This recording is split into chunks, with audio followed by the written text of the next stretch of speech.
Hi guys, welcome back to my channel. Mayam ngasidi hawai musuri thongbagi recipe share tawjarake. Olangda matamda hawai musuri se kamaina hauna thonga chaba yai haido mayam da share tawjarake.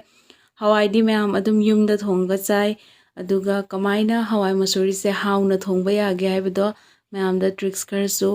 haijaramge. Ado mayam video se loine yengbiu. Hawai musuri se ahanbada 250 gram khak laure aigi hawai se aduga thongdingai mamangda hawai se khar kuina tingaga thammagadi phajana popthogadi thongba matamda jangna sumulli aduga hausu hauri aduna hawai musuri se ising asabada hojik se tingaga thammani ising asabada tingagadi jangna popthokani aduga se pungkhai muk tingani haribop kharasu hape aduga sidana haigri leire haigri se sille hawaida haigri hapaga thongba se yamna hauri aduga hawai se pungkhai rom tinge haigri se manungi athotpa part ngai se soiraga lawthoe si se hapani hawai thongbada yamna hauri sumaina asinba hapaga olangda matamda hawai thongba se aduga hawai se manga tarurak phajana chamdragadi hawai se manam name aduduna si se phajana chame aduga hawai thongbada pakhatpado adudo pakhatanabagi thau chamasama kha hape aduga si se phajana mix tawrani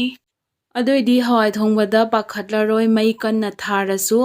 aduga hojik se haigri adegi haribop ke kakse loina hapchalani hapaga asi se punna dum hapaga phuttoine hawai se aduga hojik sida ising hapani ising se amukanda hawai thongbada mayam ising hapchalaga hawai se phutlagadi hawai se adum tawraga munbada yam kui changi aduduna ising khara khara hapaga walaga khara hapaga hawai se phulagadi jangna mulli aduduna hojik se mai se high flame da tharine high flame da tharaga su hawai se pakhatloi aduduna ising khara dikna hapaga aduga thau tolaga hawai thangagadi hawai se pakhatloi aduga jangna su hojik munjhale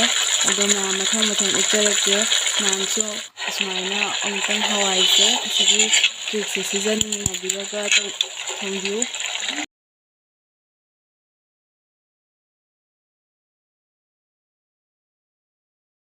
hawai se mahi pungkang kangkhara matungda mu ising hape half liter muk hape hawai se aduga munjhalae ado hawai se hojik se minute kun muk phutle aduga mulle hawai se ado phajana di mundri aduduna asi se ngahaka muk sawhalani aduga hojik sidai siga yangkhang hapchalle half tablespoon ka hape yangkhang se aduga hojik se phajana mix tawre aduga se hojik amuk phajana phut khidoine ado mayam mathang uttarake hawai se satorakpaga adum hawai shok torsu yai aduga phajana munna phutlagadi hawai se yamna hauri aduga hojik amu ising kharaga mu hapage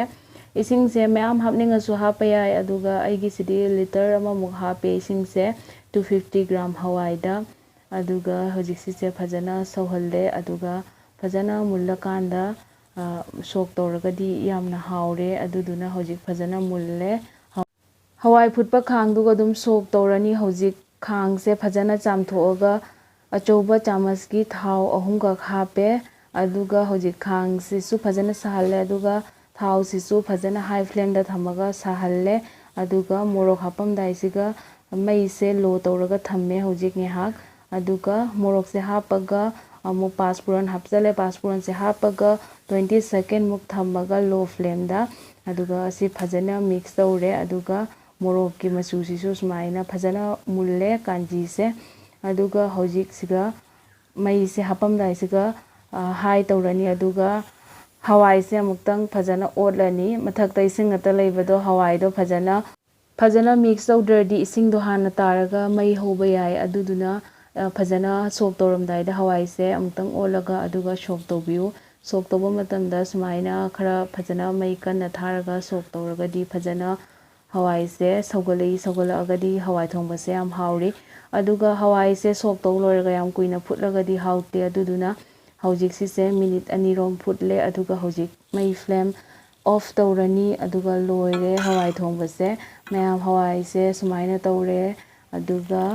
hausu haure sumaina sillaga thongba se olangda da ꯑꯗꯨꯒ ꯍꯩꯒ꯭ꯔꯤꯁꯦ ꯆꯤꯛꯑ ꯆꯥꯕꯁꯨ ꯌꯥꯝ ꯍꯥꯎꯔꯤ ꯃꯌꯥꯝꯁꯨ ꯁꯨꯃꯥꯏꯅ ꯊꯣꯡꯉꯒ ꯆꯥꯕꯤꯌꯨ ꯑꯣꯂꯥꯡꯊꯥꯗ ꯁꯣꯏꯗꯅ ꯍꯥꯎꯕꯅꯦ ꯌꯥꯝꯅ